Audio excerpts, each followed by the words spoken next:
मुच्यते पूर्णस्य पूर्णमादाय पूर्णमेवावशिष्यते। ॐ शान्ति शान्ति शान्तिः। सहनौ भुनक्तु सह वीर्यं करवावहै तेजस्विनावधीतमस्तु मा विद्विषावहै। ॐ शान्ति शान्ति शान्तिः। शङ्करं शङ्कराचार्यं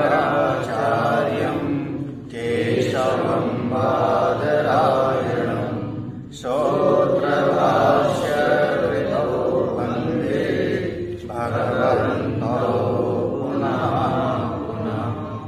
ईश्वरो गुरुरात्मेति मूर्तिभेदविभागिने व्योमवद्व्याप्तदेहाय दक्षिणामूर्तये नमः।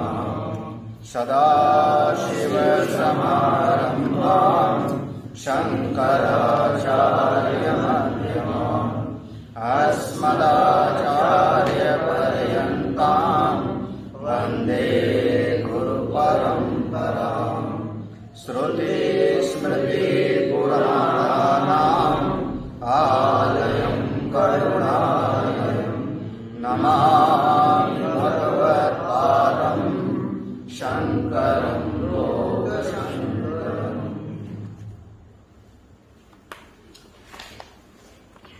श्रोत्रिय ब्रह्मनिष्ठ प्रातः स्मरणीय परम पूज्य स्वामी प्रेमपुरी जी के चरणों में वंदन नमन। समुपस्थित सभी आत्मस्वरूप संतजन भक्तजन,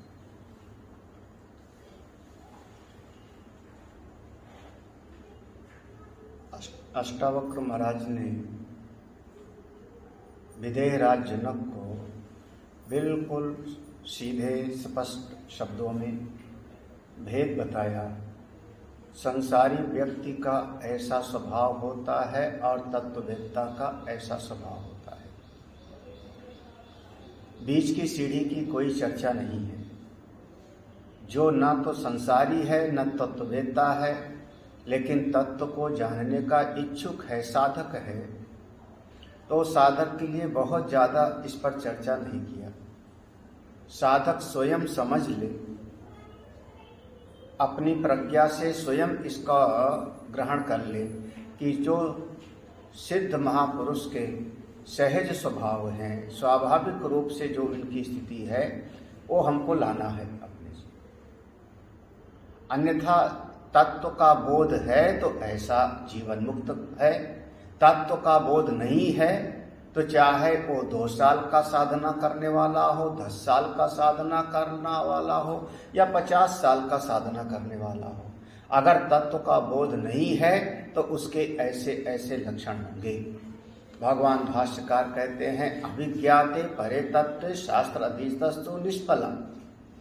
अगर उस आत्मस्वरूप को नहीं जाना, अभिज्ञात है अपना आत्मा, तो आपने चाहे जितना शास्त्र का स्वाध्याय कर लिया, पढ़ लिया, खूब उसका चिंतन मनन कर लिया, लेकिन सब का सब प्रयोजन तो अभी पूरा नहीं कर पाया ना, तो निष्फल।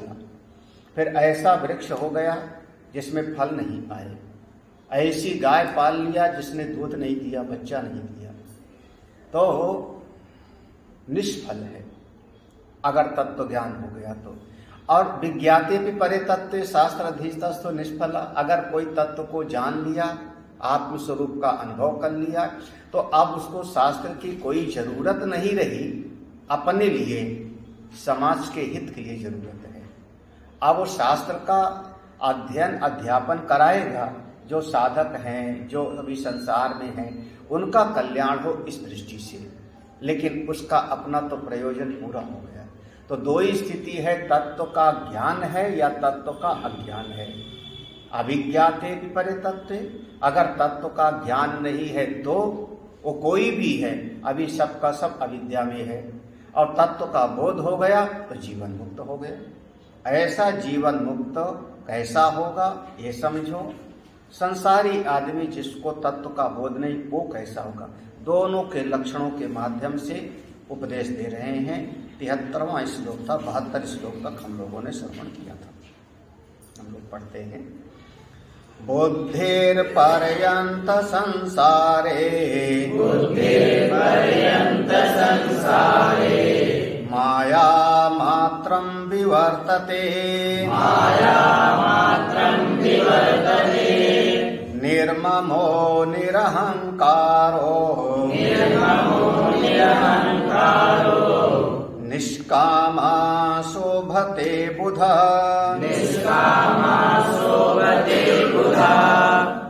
बुद्धि पर्यंत संसारी। जब तक बुद्धि है तब तक संसार है, और जब तक आपको संसार का भान है तब तक समझना बुद्धि है। दोनों एक दूसरे के अन्योन पूरक हैं, सापेक्ष हैं। बुद्धि है तब आपको ये पता लगता है कि हाँ यह घर है, यह वृक्ष है, ये पशु है, ये पशु गाय दूध देने वाली है, ये गाय दूध नहीं देती। ये सारा का सारा भेद कब दिखाई पड़ता है? जब आपकी बुद्धि है। तो जब तक बुद्धि है तब तक आपको संसार दिखाई पड़ता है, बुद्धि है तो। और दूसरी तरफ जब तक संसार दिखाई पड़ता है तब तक समझना कि आप बुद्धि में ही हो, विज्ञान में कोश में ही हो। अगर आपको लगता है कि ये मैं हूं, ये मेरा है, ये तुम हो, ये तुम्हारा है, ये अच्छा है, ये बुरा है, ये श्रेष्ठ है, ये अनुचित है, अगर ये भेद बुद्धि दिखाई पड़ती है तो यावत पर्यंत भेद बुद्धि, जब तक भेद बुद्धि है तब तक संसार का निवारण नहीं हो सकता, तब तक संसार ही है। बुद्धि पर्यंत संसार, स्पष्ट है बिल्कुल। संसार कहाँ तक है आपका? बुद्धि तक, बुद्धि तक, सब का सब विज्ञान में। और इसी संसार के अंतर्गत आप जो जगत कह लो, संसार कह लो, विश्व कह लो, इसी के अंतर्गत शास्त्र भी है, शास्त्र भी इसी के अंतर्गत है। नैसर्गिको अयम लोक व्यवहार, क्योंकि ग्रंथ भी इसी जगत के अंतर्गत ही है। वह ताड़पत्र भी है, भोजपत्र भी है, कागज के पन्ने भी हैं, स्याही भी है, उस पर जो लिखा हुआ है वो भी इसी संसार के अंतर्गत है। हाँ, एक अलग बात है कि वेद हमारे अपौरुषेय हैं, अनादि हैं, सनातन हैं, लेकिन वास्तव में ज्यादातर शास्त्र तो, अगर वेद को हम छोड़ दें तो ज्यादातर सभी शास्त्र तो इसी संसार के अंतर्गत है। तो आपका चाहे लौकिक व्यवहार हो और चाहे शास्त्रीय व्यवहार हो, दोनों लौकिक और शास्त्रीय दोनों व्यवहार इसी संसार के अंतर्गत होता है। दोनों शास्त्रीय व्यवहार, आप श्रौत स्मार्त कर्म करो, ये श्रुति ने बताया है, इस यज्ञ का अनुष्ठान किया, ये स्मृति ने बताया है, इस यज्ञ का अनुष्ठान किया। तो श्रौत स्मार्त कर्म भी आपका इसी संसार के अंतर्गत ही है ना। जब बुद्धि जगी होगी तभी तो करोगे आप। मैं सम्राट हूं, मुझको राजसूय यज्ञ करना चाहिए। बुद्धि जगी है तभी उनके मन में संशय पैदा हुआ, इस राजसूय यज्ञ में प्रथम पूजा किसकी करूं? तब किसी ने कहा, प्रस्तावना किया कि नहीं, भगवान कृष्ण की करो। बुद्धि है तभी तो ए बुद्धि पर्यंत संसारे, बहुत बहुत स्पष्ट है। जब तक आपकी बुद्धि है संसार है, संसार दिखाई पड़ता है, यानी आपकी बुद्धि। आपका जीवन विज्ञान में कोश तक ही है। अगर आप इस ये दोनों जो अन्योन सापेक्ष हैं, बुद्धि की अपेक्षा से संसार, संसार की अपेक्षा से बुद्धि, अगर इसी में आपका जीवन डामाडोल है तो फिर समझना आपकी गति अभी विज्ञान में कोश तक हुई है। विज्ञान में कोश के भी ऊपर आप नहीं पहुंचे हो। और ये जितना कुछ है, ये सारा संसार और आपकी बुद्धि, ये क्या है? कहते माया मात्रम विवर्तते, ये सब का सब विवर्त है, माया मात्र है। माया के द्वारा विवर्त है क्या चीज? आप जानने वाले बन गए। बुद्धि है तभी तो ना, बुद्धि है तभी मैं कहता हूं मैंने जाना। मैंने जाना, जिसको जाना वो विषय हो गया। किसको जाना? किसी घटना को, किसी काल को, किसी परिस्थिति को, किसी वस्तु को, तो आप जानने वाले बन गए। जानी हुई कोई न कोई एक विषय बन गया, एक विषय हो गया जिसको हमने जाना, तो वह विषय बन गया जिसको जाना, आप हो गए जानने वाले, और बीच में एक संबंध बन गया उस विषय का ज्ञान। तो ये जो त्रिपुटी बन गई, तो जब तक त्रिपुटी है तब तक समझना कि संसार है, ये मायामय है। जितनी त्रिपुटी है सब संसार। सरल भाषा में समझो, जितनी त्रिपुटी है सब संसार। किसका? भोक्ता, भोग्य और भोग, दृष्टा, दृश्य और दर्शन। जितनी त्रिपुटी है, ज्ञाता, ज्ञेय और ज्ञान, जितनी त्रिपुटी है वो सब का सब इसी संसार के अंतर्गत है। अपने आत्मस्वरूप में कोई त्रिपुटी ही नहीं, माया। और ये क्या है? माया मात्र विवर्तते, माने अपने स्वरूप का विवर्त है। जैसे रस्सी का विवर्त है सर्प,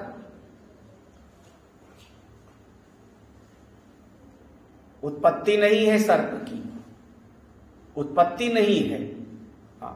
सर्प का कारण रस्सी नहीं है, सर्प का कारण रस्सी नहीं है, सर्प की उत्पत्ति रस्सी से नहीं है, ना सर्प की उत्पत्ति है ना सर्प का कारण है।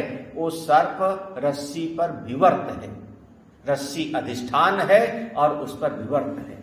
कारण क्या है वो आपके लिए विचार नहीं विषय। रस्सी कारण नहीं है, वो तो अधिष्ठान है, वो तो एक आलंबन बन गई बस।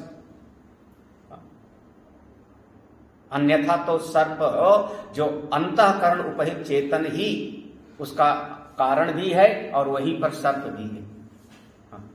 रस्सी पर कुछ है ही नहीं, तो इसलिए सब माया मात्र है, सब माया मात्रम विवर्तते, सब माया मात्र दिखाई।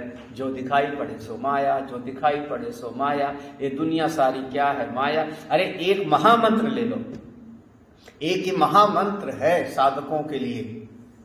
इसमें हमको बहुत ज्यादा राग द्वेष नहीं बनाना, बहुत ज्यादा इसके लिए जीने मरने का सवाल नहीं करना है।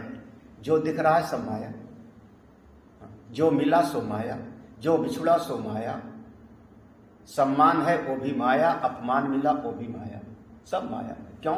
सारा सृष्टि ही माया है। तो मायामयी सृष्टि में सत्य क्या होगा? माया मात्रम विवर्तते। ये समझ जाओ, बस इतना समझ जाओ। किसी भगत ने दूध पिलाया संत जी को, वो भी माया, और किसी ने आके 2 डंडे मारा तो वो भी माया। सब माया के अंतर। बस ये है कि कोई डंडा लेके आवे तो बचने का प्रयास कर लेना। डंडा लेके सामने आ रहा है कोई शत्रु की, तुमको तलवार से मारूंगा, तो हम उसको थोड़ा बचने का प्रयास करेंगे, लेकिन अपना बचने का प्रयास भी माया है। उसको सत्य मत समझ ले। सब का सब इस मायामयी जगत के अंतर, माया मात्र विवर्तते। कैसा? देखो, बुद्धि सीधा अर्थ है, जितनी आपकी अकल है, जितनी आपकी अकल में समझ है, वो सब माया है, वो सब संसार। बुद्धि पर्यंत संसार माने जितना समझते हैं वो सब क्या है? संसार। और वो जो जितनी समझ है वो सब कहाँ का है? बोले माया, मायामयी जगत का है। तत्ववेत्ता इसमें फंसता ही नहीं, इसमें फंसते नहीं। इसलिए पूज्यपाद उड़िया बाबा महाराज कहते थे, मत पढ़ो रे शास्त्र जंगले। ये शास्त्र एक बहुत बड़ा जंगल है।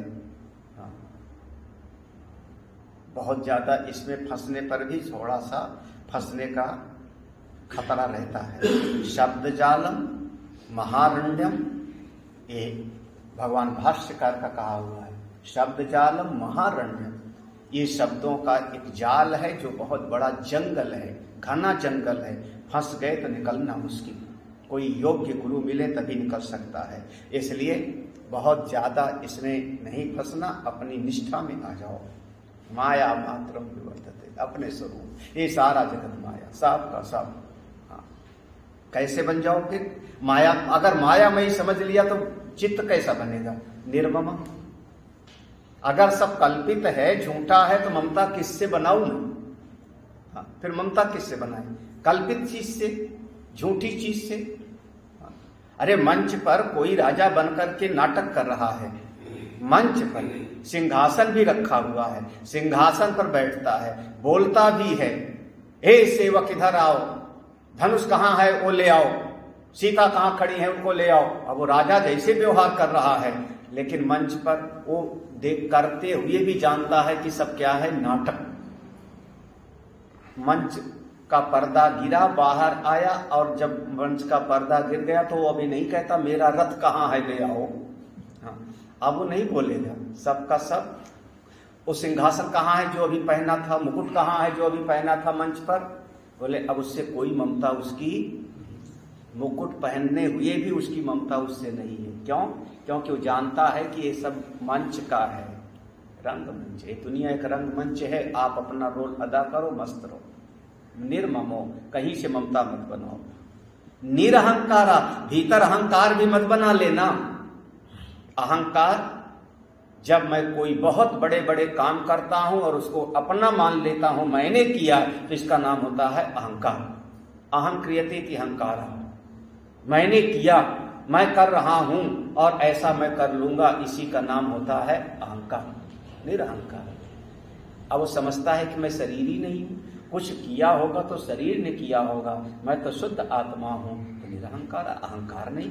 निष्काम, अब उसके ऐसे महापुरुष के चित्त में कामना क्या रहे, सबको झूठा समझा तो किसकी कामना करे, किसकी कामना करे, निष्काम।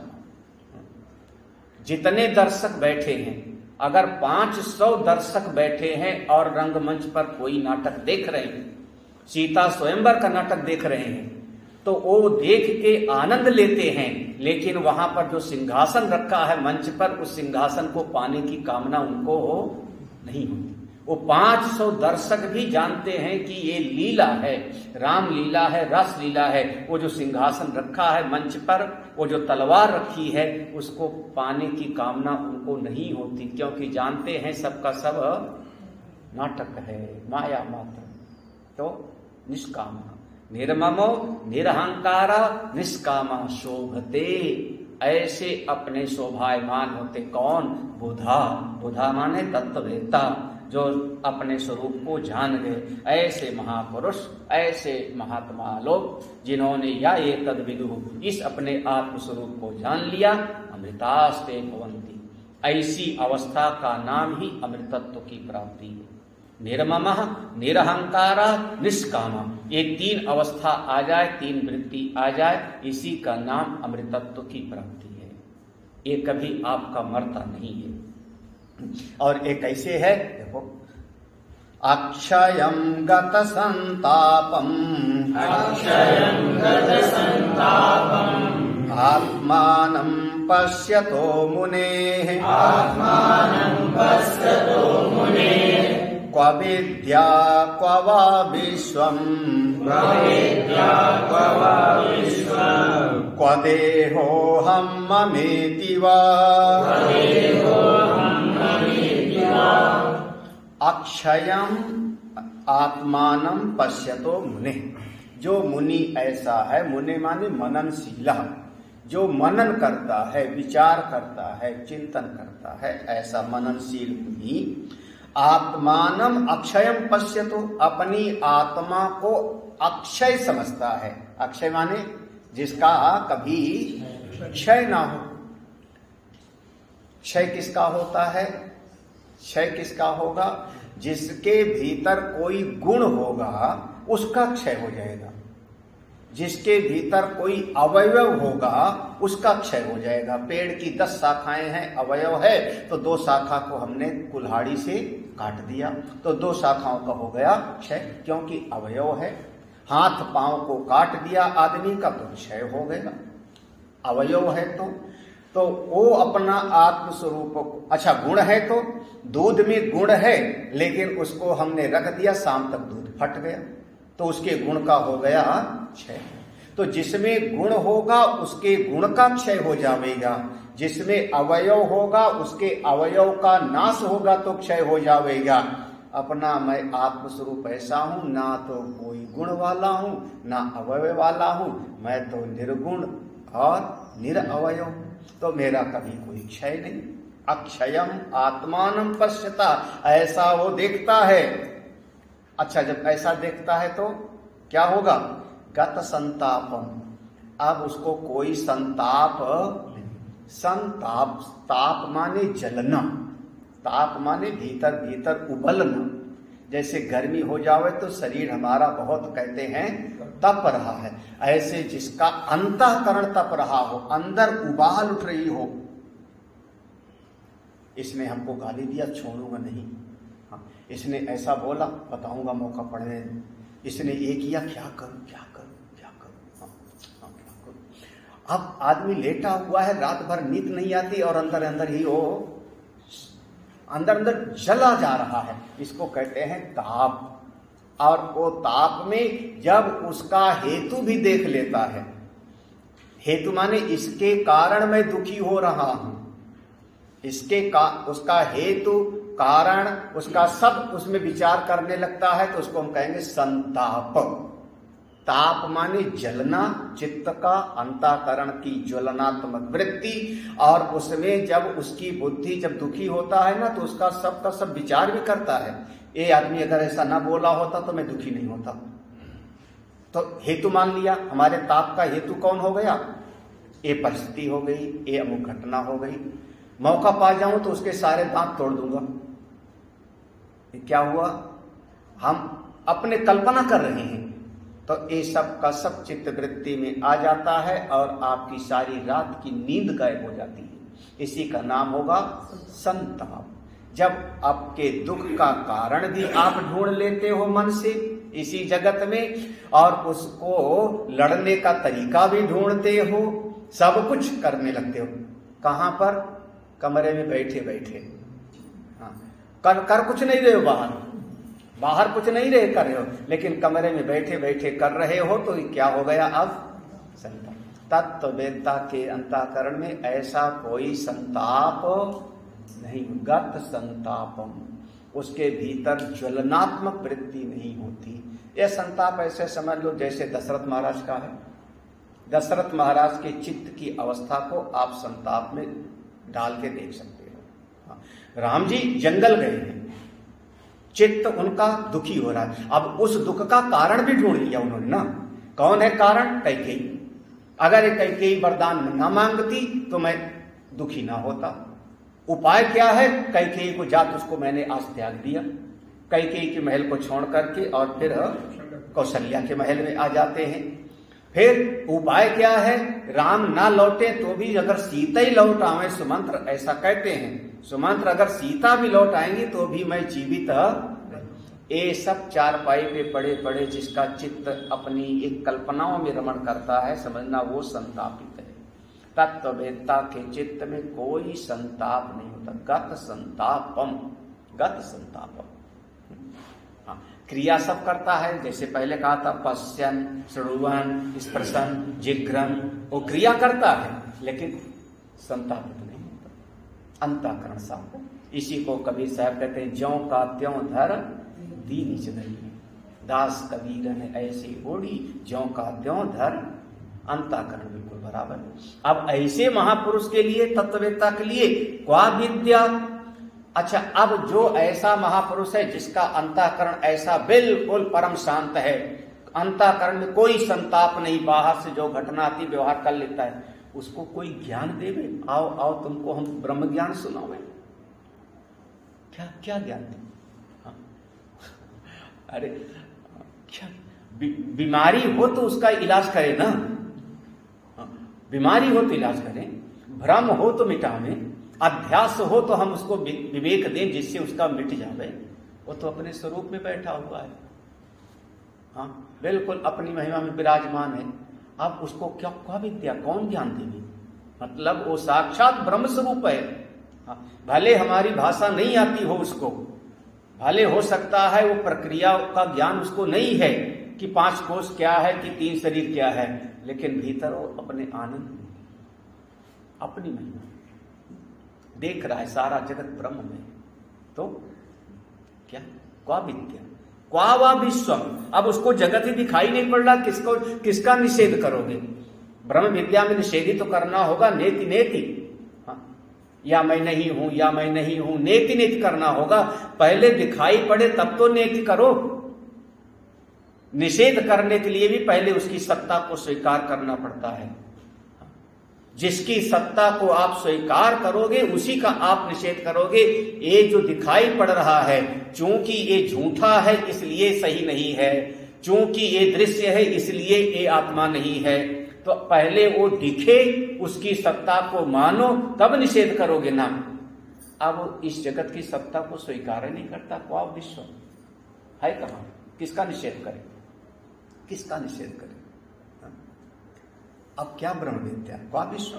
अरे क्वा देहो अहम मम इति वा, क्वा देहो हम। अब ये जो शरीर में देहात्म बुद्धि थी, अब उसके भीतर रही नहीं, होश भी नहीं। शरीर है, ठीक है, भूख लगी खा लिया, अहम बुद्धि नहीं और ममत्व बुद्धि नहीं, ममेति वा, मम इति वा। अब वो न शरीर को मैं समझता है, न शरीर को मेरा समझता है। ऐसा महापुरुष अपनी महिमा में शोभायमान होता है।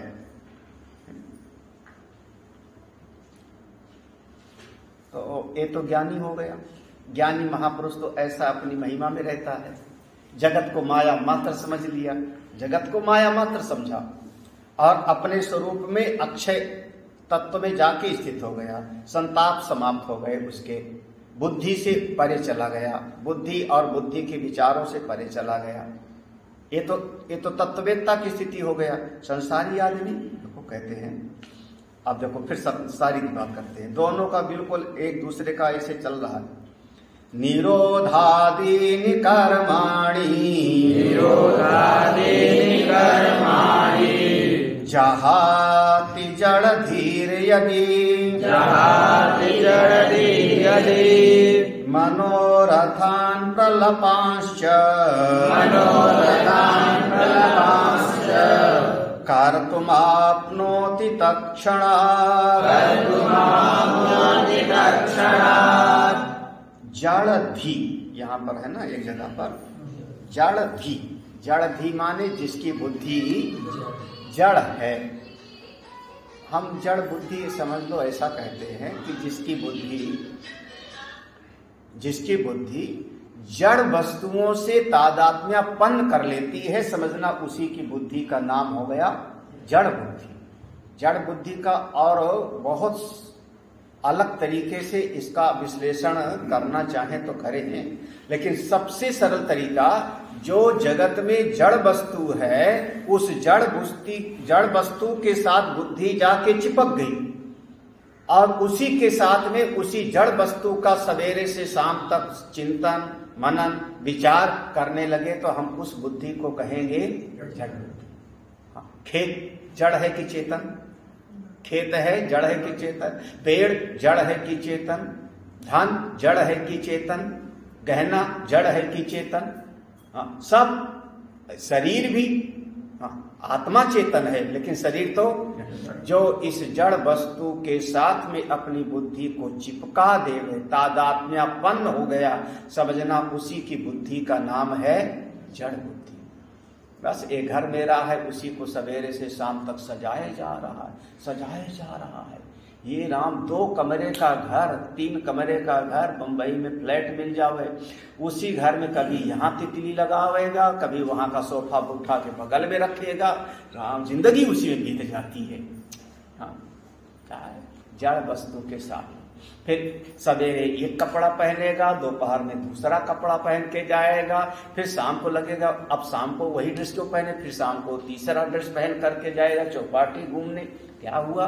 बोले केवल आपकी जड़ वस्तुओं पर दृष्टि है तो बुद्धि हो गई जड़ धी। ऐसा जड़ धी माने सीधा सा आदमी जिसने तत्व को नहीं जाना, जड़ वस्तुओं को अपना मान। ऐसा व्यक्ति यदि माने अगर निरोध आदि कर्माण चाहती, अगर वो साधन का अभ्यास छोड़ देवे। निरोध आदि करता क्या था? 1 घंटा जाप करता था, पूजा करता था, 2 घंटा ध्यान करता था, मन को शांत करना है, चित्त वृत्ति को शांत करना है, ऐसे पांव बिठाओ, रोज करता था। जब करता था तो बहुत अच्छा लगता था, 2 घंटा करता था बहुत अच्छा लगता था, जब ध्यान में बैठ जाता हूं तो बहुत अच्छा लगता है। किसी कारण से एक दिन ध्यान ना कर पावे, हाँ, कर्माणि निरोधादीन कर्माणि जहात यदि। हाँ, जहात यदि माने छूट गया किसी कारण से, कहीं किसी के यहाँ शादी में जाना पड़ गया, विवाह में जाना पड़ा, कहीं किसी के जन्मदिन मंडल दिन में जाना पड़ा, तो किसी कारण से उसका एक दिन का ध्यान का अभ्यास छूट गया, पूजा का अभ्यास छूट गया, तो मनोरथान प्रलपांश्च, तो सबसे पहले तो प्रलपांश्च मन के भीतर बड़ा प्रलाप करता है। हाय हाय मेरी पूजा छूट गई, हाय हाय मैं यार ध्यान नहीं कर पाया, सब बेकार हो गया, आज का पूरा दिन ही खराब हो गया। प्रलपान माने अंदर से प्रलाप करता है, भीतर से दुखी हो जाता है कि बताओ हद हो गई, हमारा जो असली काम था पूजा जाप ध्यान वो तो छूट ही गया ना, सब बेकार सब बेकार सब बेकार। बोले आज तो तुमको गुरुजी आए थे घर पे, बोले गुरुजी तो आए रहे होंगे, उनको क्या, वो तो आते ही रहते हैं, लेकिन ध्यान तो छूट गया मेरा, ध्यान तो छूट गया। अब ऐसे प्रलपान तरह तरह के प्रलाप करता है। फिर मनोरथान, फिर दूसरी कल्पनाएं करेगा। मनोरथ, मनोरथ माने मन ही है रथ जिसका, समास है किसका, कल्पनाओं का। मन जैसे रथ पर सवार होके राजा कहीं चलता है, ऐसे मन रूपी रथ पर सवार होके आप चलते हो ना। फिर एक दिन मैं बड़ा आदमी बन जाऊंगा, फिर एक दिन हम इतना ज्ञान प्राप्त करेंगे कि ज्ञान प्राप्त करके और बैठ के प्रवचन सुनाएंगे, और इतना लोग हमारे प्रवचन में आएंगे कि हम फिर बड़े महात्मा बन जाएंगे, तब गुरु जी को बताएंगे। फिर अभी क्या करो, तो अभी ऐसे फोटो खींच लो, सेल्फी डाल देते हैं, फोटो खींच करके अब मंच पर बैठ के ऐसे प्रवचन करते हुए फोटो खींच के सेल्फी डाल लो। अभी तो इतना ही है, बाकी जब बड़े हो जाएंगे तब बताएंगे फिर गुरु जी को और दूसरे का भी। तो कौन सा हो गया, ये क्या हुआ, मनोरथ हो गया। मन ही रथ है। हाँ, आप मन के रथ पर सवार होकर के फिर मैं ऐसा यज्ञ करूंगा, फिर वहां स्वर्ग पहुंच जाऊंगा, या फिर मैं ऐसे बड़े बड़े कार्य करूंगा कि अमुक सारा दुनिया हमको देखेगी। मनोरथ। अब देखना, तो जब साधन का अभ्यास छूटता है तो या तो भीतर से दुखी होगा, प्रलाप करता है, और या तो फिर आज सवेरे की पूजा छूट गई, शाम को 2 घंटा जरूर करूंगा, पूरा का पूरा रुद्री पढ़ूंगा, चाहे कुछ भी हो जाए। आरती भी करूंगा, नमामि स्मशान भी पढ़ूंगा, सारी साधना करूंगा शाम को। अगर शाम को कोई आ गया तो दरवाजा अंदर से बंद कर दूंगा एकदम। तो अब तरह तरह के मनोरथ करता है। मनोरथान प्रलपांश्च कारतुम आपनोति तत्क्षणात्। सब तत्क्षणात् माने जब साधना छूट गई, उसके बाद साधना छूट गई तो ऐसे बड़े बड़े कर्म अनुष्ठान करने का फिर कल्पनाएं करने लगता है।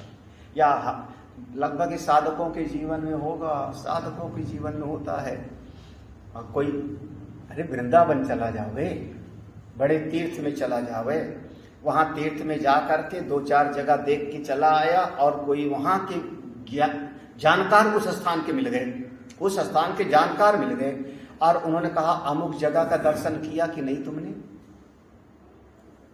तुम वहां काशी गए थे, अन्नपूर्णा मैया का दर्शन किया, अन्नपूर्णा का।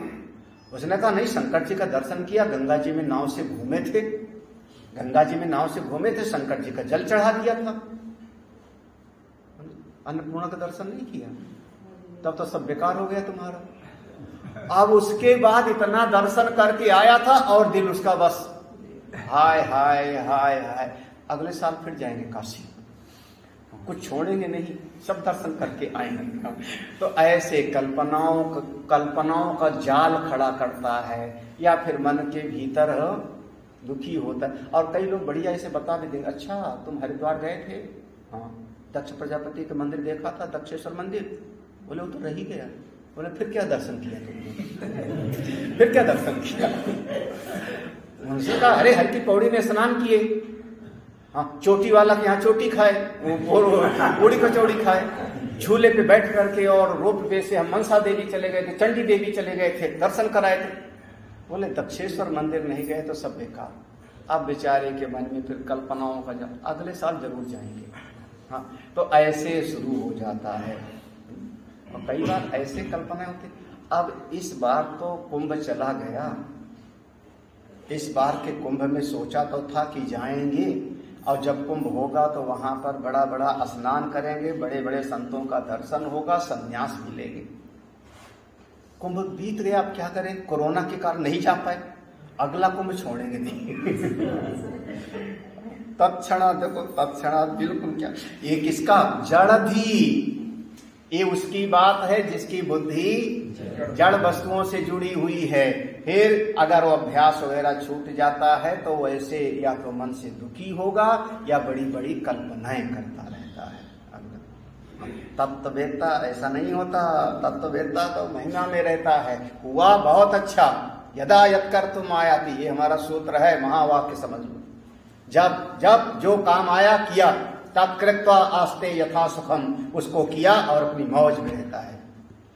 उसके भीतर ये बात नहीं होती कि यह मैंने कर लिया, ये नहीं किया, ये प्राप्त हो गया, ये प्राप्त नहीं हुआ, उसके भीतर ये चित्तवृत्ति नहीं होती। हाँ, वो अपनी महिमा में, अपनी महिमा में। हाँ, सब करता है तो भी ब्रह्म है, नहीं करता तो भी ब्रह्म है। वो अपने स्वरूप से कभी च्युत होता नहीं। हुआ ठीक, नहीं हुआ। तत्ववेत्ता की मना स्थिति वो है गत संतापम, अपने भीतर संताप नहीं होता। और अज्ञानी आदमी अगर साधन भी न कर पावे तो उसके चित्त में संताप होगा, प्रलाप होगा। अगला श्लोक, मंदा श्रुत्वापि तद्वस्तु, न जहाति विमूढ़ताम्, निर्विकल्पो बहिर्यत्नात्, अंतर्विषय लालसः।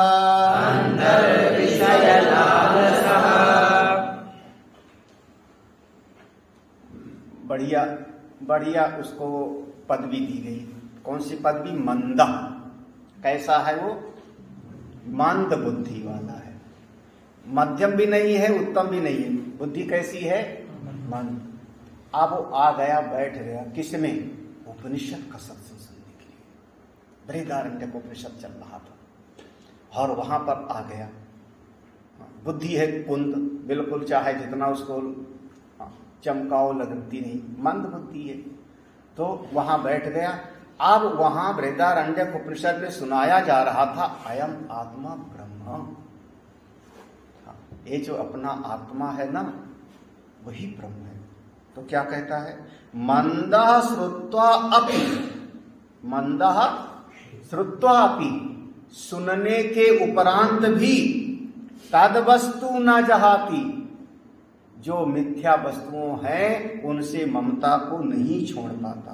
देखो, मंदः श्रुत्वा अपि, श्रवण करने के उपरांत भी सुन लिया कि जगत मिथ्या है, सुन लिया कि जगत झूठा है, सुन लिया कि ये जगत बस आने जाने वाला कल्पित है, माया मात्र है। सुनने के बाद भी ना चाहती, छोड़ता नहीं। क्यों नहीं छोड़ता? क्योंकि बहुत विमूढ़ता की बुद्धि से, ना समझी की बुद्धि से, ना समझी की गांठ ऐसी पड़ी हुई है। विमूढ़ता, विमूढ़ता माने जो अज्ञान के कारण मान बैठा है, अविद्या के कारण मान बैठा है, जिसकी गांठें बहुत मजबूत बन गई है, जैसे जड़ चेतना ही ग्रंथि पर गई, साधारण नहीं है। उस मूर्खता को जल्दी छोड़ नहीं पाता। अरे जैसे देखो, वहां जाके सत्संग में क्या सुना कि तुम, ये सारा जगत भगवान का रूप है, सुना यही ना, सारा जगत चलो भगवान का रूप है, सब मम प्रिय मम, सुना तो एक। लेकिन उसकी बुद्धि में 10 साल से बैठा है कि पड़ोसी तो दुश्मन है हमारा। ये वाला बाएं तरफ वाला पड़ोसी दुश्मन है और दाएं तरफ वाला मेरा काम आता है मौके पर, भला आदमी है, सज्जन आदमी है। तो वो भला है ये बुद्धि और ये शत्रु है ये बुद्धि, सब भगवान है, ये सुनने के बाद भी अभी गया तो यही हुआ ना। तो श्रुत्वा अपि, सुन तो लिया कि तुम क्या सुना? कि तुम आत्मा हो, तुम आत्मा हो, तत्त्वमसि, तुम आत्मा हो। लेकिन जो साल दर साल से जो मान्यता बनी हुई है कि मैं शरीर ही हूं, मैं शरीर ही हूं, ये शरीर में जो अहम बुद्धि है ये जल्दी जाती नहीं। श्रुत्वा अपि तद वस्तु न जहाती, देहो हम, ये बुद्धि कहाँ जाती है? कहाँ जाती? जरा सा शरीर को कोई जो है खिला देवे बढ़िया बढ़िया महाराज, खास करके हम लोग ब्रह्मचारी लोग थे ना, तो हम लोग जब ब्रह्मचारी लोग होते हैं तो क्या करूं, थोड़ा एक कोई विदेश की देवी जी थी हम लोगों के गुरुकुल में, जब हम पढ़ते थे तो उनको संस्कृत पढ़ना होता था तो अलग से, तो हमको फ्रूटी पिलाती थी उस जमाने में। 35 साल पुरानी बात होगी, 86 87, और उनके पास फ्रूटी का पैकेट आता था, अमेरिका की थी, तो वो फ्रूटी, एक फ्रूटी लेके आवे, मेरा नाम ले, मैं ब्रह्मचारी पढ़ाओगे। अब फ्रूटी के लालच में आधा घंटा उनको संस्कृत पढ़ाते थे। अब जो थोड़ा खिला दे वे लगता है कि यही बहुत अच्छा है। अब ब्रह्मचारी बस उसी में फंस जाता है बेचारा, फिर बाद में जो है डांट खाता है, वो समझते ही नहीं। तो ये हमारा बहुत बहुत नजदीकी है। देखो कितना प्यार से बात किया। अभी सत्संग में सुना था, उपनिषद में क्या सुना था कि सारा जगत झूठा है, मायामयी है, जो दिखाई पड़ता है वो सही ही नहीं, यही सुना था ना। आत्मनस्तु कामाय सर्वम प्रियम, यही सुना था ना कि सब अपनी आत्मा से ज्यादा प्रेम करते। लेकिन वहां पढ़ा तो था, लेकिन दिखाई क्या पड़ा, बस यही तो मेरा अपना है, यही मेरा अपना है। देखो कितना कितना हमारा ध्यान रखता है, बस फंस गए। तो ये मूर्खता की बात है। ये शत्रु, ये मित्र, ये अपना, ये पराया, ये शरीर मैं, ये वस्तुएं मेरी, इस मूर्खता को छोड़ता नहीं।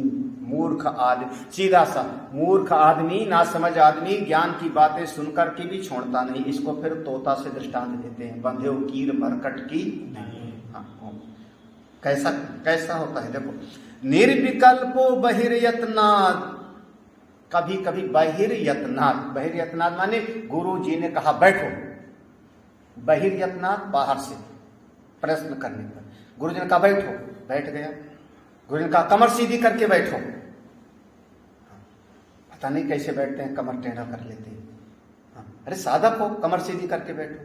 बेचारे विद्यार्थी कमर सीधी करके बैठ गए, बिल्कुल गर्दन सीधा हो, गर्दन सीधा करके बैठ गए, हिलना डुलना नहीं।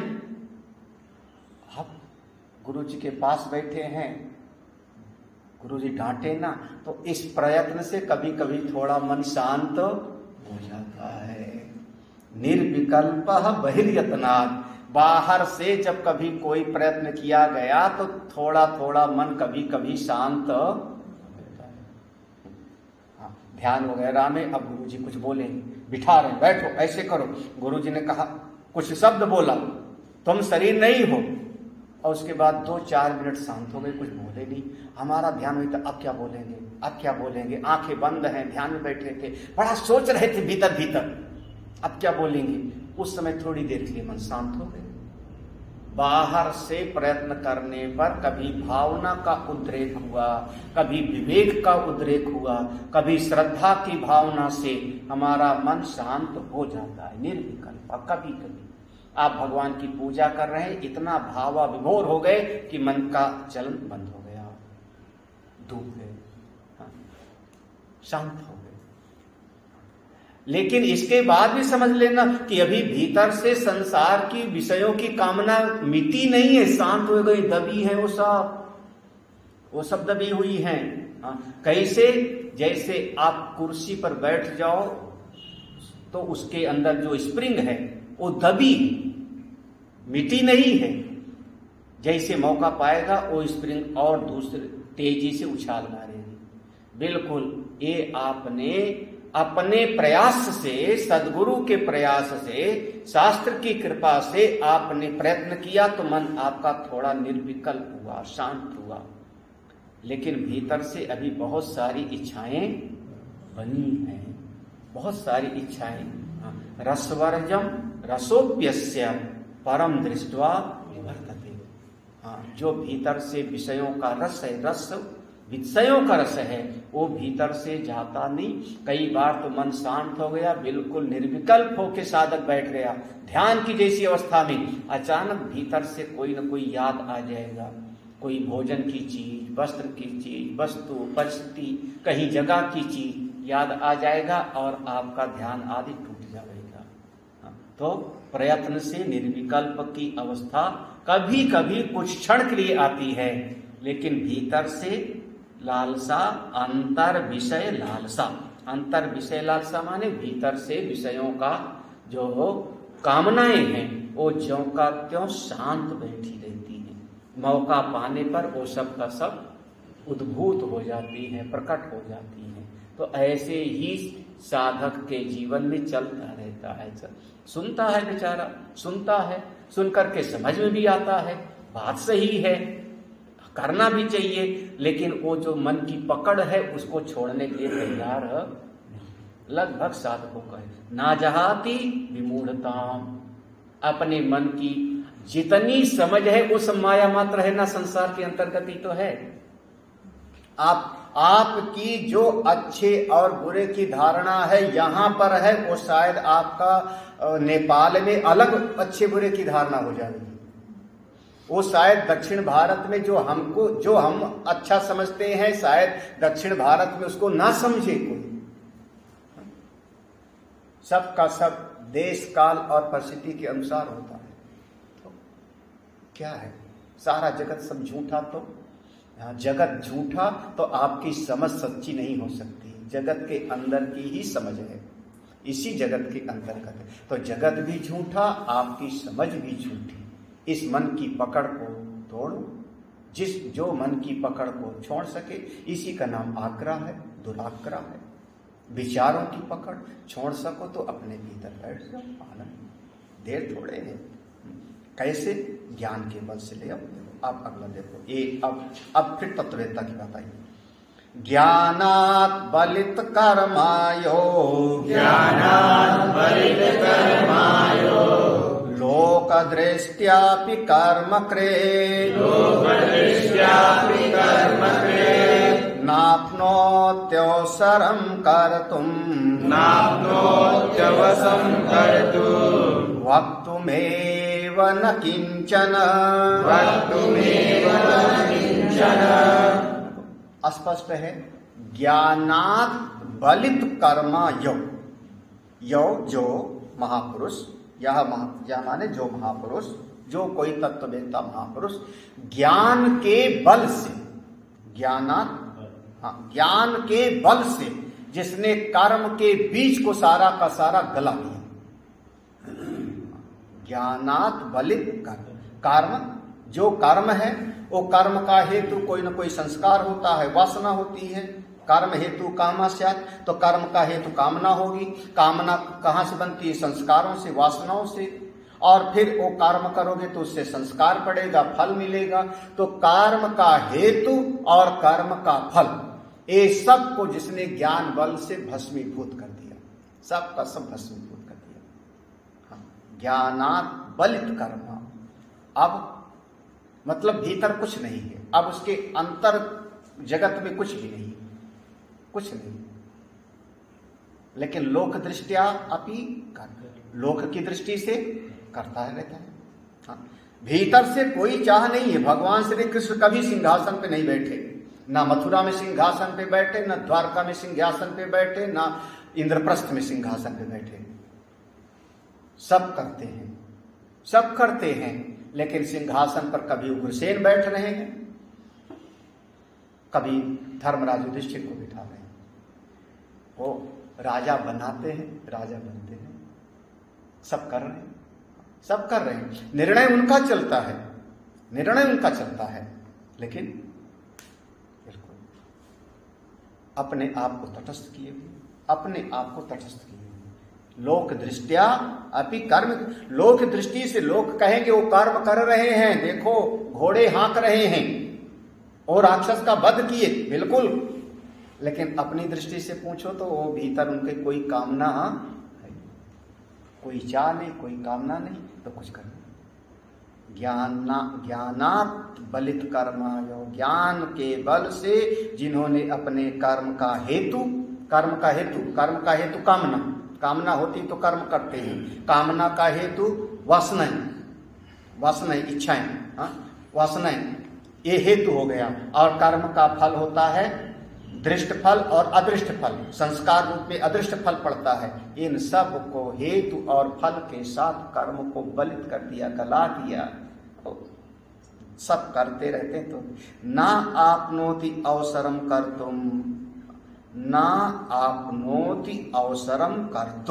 कर्तुम माने कुछ करने का, अब उनके भीतर करने का कर्तृत्व भाव का अवसर नहीं है।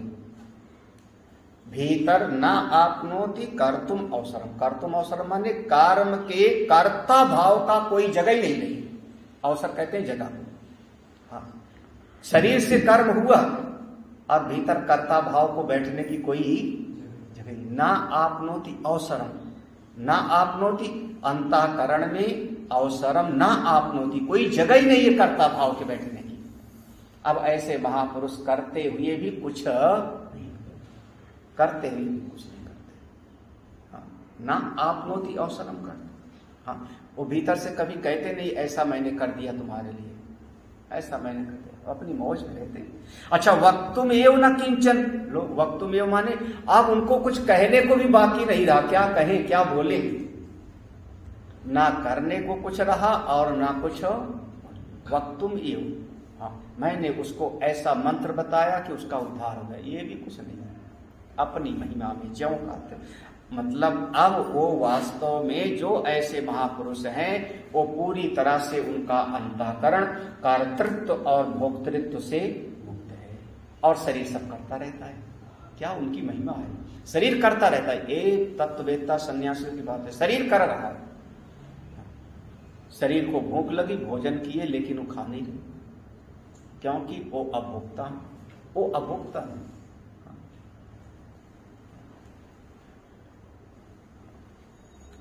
शरीर को तकलीफ हो गई, दवाई किसी ने करा दी, दर्द हो रहा था दवाई करा दिया, दवाई भी खा लिया, लेकिन वो दर्द के भी साक्षी,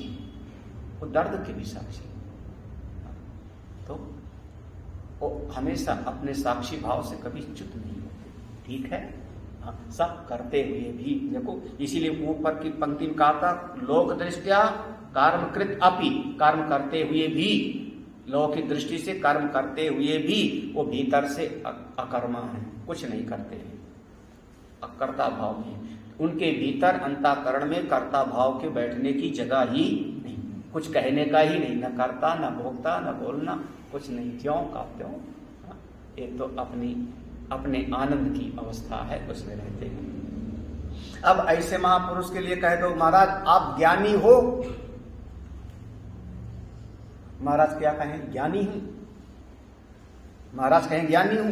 अगर कोई महाराज कह दे तुम पूछो, बढ़िया प्रश्न है महात्माओं को फंसाने का, आप ज्ञानी हो, और वो कहे हाँ मैं ज्ञानी हूं, तो केनोपनिषद का मंत्र पढ़ा सुना दो। हाँ, यदि मन्य से सुवेदेति धर्मेवापि नूनम तुम वेद। अगर तुमने कहा कि मैं जानता हूं तो तुमने कुछ भी, हाँ, अभिज्ञातम विजानताम, हद हो गई, सुना।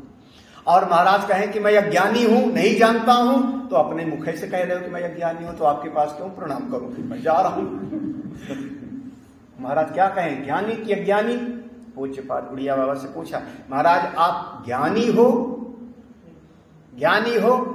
उड़िया बाबा महाराज ने कहा, पुत्र बेटा, ज्ञानी और अज्ञानी दोनों का अधिष्ठान मैं हूं, ज्ञानी अज्ञानी दोनों का अधिष्ठान मैं हूं, वो मैं ब्रह्म स्वरूप हूं। क्वातमा क्व प्रकाशो वा, हानम क्वचन किंचन, निर्विकारस्य धीरस्य, निरान्तकस्य सर्वदा, क्व धैर्यं कविवेकित्वम् वरयं कविवेकित्वम् क्व निरान्तकतापि वा निरान्तकतापि वा अनिर्वाच्य स्वभावस्य निस्वभावस्य योगिनः क्व तमः। अब भीतर अज्ञान भी कहाँ रहा, ऐसे महापुरुष। तमा माने अंधकार, अंधकार मतलब यहाँ पर अज्ञान, अविद्या। अब अविद्या नहीं रही, जब अविद्या नहीं रही तो फिर विद्या की भी क्या, जब अंधकार है नहीं तो प्रकाश भी क्या, अंधकार की अपेक्षा से प्रकाश है। तो क्वा तमा क्वा प्रकाश। हाँ, वो भगवान ने कहा प्रकाशम च प्रवृत्तिम च मोहमेव च पांडव ना द्वेष्टि संप्रवृत्तानि ना निवृत्तानि कांक्षसि। ना लगाना चाहता है संप्रवृत्तानि, ना लगाने की कोई इच्छा है, ना निवृत्तानि, ना छोड़ने की इच्छा है अपनी महिमा में। क्वा तमा क्वा प्रकाश। अब अंधकार अविद्या नहीं तो ज्ञान भी। क्वा हानम क्वा। अब हानम क्वा माने किसका हान करे, हान माने त्याग। हान, हान का अर्थ होता है, इसमें चार शब्द होते हैं, हे, हे हेतु, हान और हानोपात। बाद में पढ़ाते हैं इनका। हे, इस जगत में क्या चीज है जो है, दर्शन के चार विषय होते हैं। हे, दूसरा है हे हेतु, तीसरा है हान और चौथा होता है हानोपाय। तो हान शब्द यहाँ पर है त्याग के अर्थ में। किसका त्याग करे, किसका त्याग करे। हान माने त्याग करके जाने कहाँ पहुंचने क्या है। क्यों? क्योंकि भाषा न किंचन। अब वो बिल्कुल उसके भीतर कुछ है ही नहीं, कुछ भी नहीं, निर्विकार से उसका मन बिल्कुल शांत रहता है। निर्विकार से धीरस्य नी आंतकस्य सर्वदा। अब वो अपने चित्त में ऐसा ही हमेशा, समझ लो जैसे अंतिम अवस्था को पहुंच सका है। निरांतक, पहुंचना नहीं है कहीं पर। अगर किसी को पहुंचना होगा तो गति करना पड़ेगा ना, चलना पड़ेगा। वो पहुंच गया है, पहुंच गया है तो जब अपनी अंतिम अवस्था में पहुंच गया तो क्या करोगे, अब कौन सी गति करे। अब वो अंत की अवस्था को पहुंच गया, जहां पहुंचना था वहां वो पहुंच गया। जिसको जानना था वो जान लिया, जिसको पाना था वो पा लिया। ऐसी अवस्था में पहुंच गया तो कहाँ ज्ञान कहाँ अज्ञान, क्या त्यागे क्या छोड़े, ऐसी अपने निर्विकार अवस्था में रहता है। क्वा धैर्यम। अब उसका, अब ये कह दो नहीं महाराज जी बड़े धैर्यवान हैं, देखो ये महात्मा जी कितने धैर्यवान हैं, इनको कुछ भी कह दो गुस्से नहीं आता, कितना सहनशील है महाराज। ऐसे सज्जन महात्मा तो ढूंढे से मिलते हैं। बोले ना समझ आदमी, ये तो बनाया हुआ भी हो सकता है, नकली भी हो सकता है। अंतःकरण की सहज स्थिति में क्या धैर्य, धैर्य का है तो है, नहीं है तो नहीं है, अपनी महिमा में। क्या विवेकित्वम, विवेकित्वम उनके अंतःकरण में बहुत बढ़िया उपदेश देते हैं, बढ़िया समझाने का तरीका। अरे है कि नहीं है, विवेक है कि नहीं। क्या निरांतकता। अब उनको जो है, अब किसी चीज से निरांतकता, निरांतकता अभी, अब उनके भीतर में कहीं पर भी किसी से कोई भय के अर्थ में है, डर भी नहीं। अनिर्वाच्य स्वभाव से, निस्वभाव से, जो योगिना है, जो योगी है, निस्वभाव से, उनके जो अंतःकरण का स्वभाव है वो कैसा है, अनिर्वाच्य स्वभाव। जो महापुरुष हैं उनके अंतःकरण के स्वभाव को योगिना, तत्ववेत्ता महापुरुष के अंतःकरण के निस्वभाव, उनका जो वास्तविक स्वभाव है उसको अनिर्वाच्य स्वभाव, उसको बताया नहीं जा सकता। वो बताने का विषय आपकी वाणी का विषय नहीं। आप कह दो कि महाराज जी को तो बिल्कुल अंतःकरण में, बिल्कुल उनके अंतःकरण में किसी चीज की कामना नहीं है, कुछ नहीं चाहते। और अगले क्षण महाराज ने कहा 2 रुपया ले आ। अब भगत तो कहेगा अभी तो हमने कहा था कोई कामना नहीं है। और महाराज तो 2 रुपया मांग लिए, बात हो गई। और हो सकता है आज भगत से 2 रुपया मांगा और कल उसी भगत को 50 रुपया दे दिया। कुछ पता ही नहीं है। अनिर्वचनीय माने इदम इत्थम कही जाए ना, आप निर्णय नहीं ले सकते हो कि ये महाराज कैसे, ये महाराज त्यागी हैं कि लोभी, संतोषी हैं कि संतोषी नहीं है। एक क्षण में आप भगवान कृष्ण को क्या कहोगे? कहे एक बात कहो भगवान कृष्ण के बारे में, अपने वचन का पालन करने वाले हैं भगवान? नहीं पालन करते। ये अगर आप कह दोगे तो पूरा का पूरा शास्त्र गड़बड़ा जाएगा। भगवान का वचन है ना, धर्म संस्थापनार्थाय संभवामि में एक युग, मैं धर्म की स्थापना के लिए प्रकट होता हूं, तो धर्म की स्थापना के लिए प्रकट हुए। सही है कि नहीं? वचन का पालन किया कि नहीं? योग क्षेमम वहाम में हम, ये भी तो है, वचन का पालन करते हैं कि नहीं करते? आपके योग क्षेम का पालन करते हैं कि नहीं करते? ये मत कहना भगवान वचन का पालन नहीं करते। पालन करते हैं तो जो आपके मन में आया था वो वाली बात आ गई ना, नहीं भगवान ने तो कहा था हथियार नहीं उठाऊंगा, और फिर लेके दौड़ पड़े। अब देखो दोनों बातें, तो वचन का पालन करते हैं कि नहीं करते? क्या है? तत्ववेदता का अंतःकरण अनिर्वचनीयम प्रेम स्वरूपम, तत्ववेदता का अंतःकरण अनिर्वाच्य स्वभावस्य। आप उस पर कोई एक ठप्पा नहीं लगा सकते हो कि महात्मा जी ऐसे करें। महात्मा जी ध्यान कर रहे हो, महात्मा माने ध्यान करते हैं, ध्यान करते हैं जो महात्मा, जो ध्यान करे सो महात्मा। और हो सकता है कोई महात्मा न ध्यान में बैठता हो तो फिर आप लोग महात्मा नहीं। बोले उनकी मौज है, कभी ध्यान करते हैं और कभी ध्यान नहीं करते। कुछ कहा नहीं जा सकता। कैसे? तत्ववेदताओं का अंतःकरण अनिर्वच्य स्वभाव से ऐसी महिमा में विराजमान होते हैं। ओम पूर्णमदः पूर्णमिदं पूर्णात् पूर्णमुदच्यते पूर्णस्य पूर्णमादाय पूर्णमेवावशिष्यते। ओम शांति शांति शांति। हरि ओम। श्री गुरुभ्यो नमः। हरि ओम।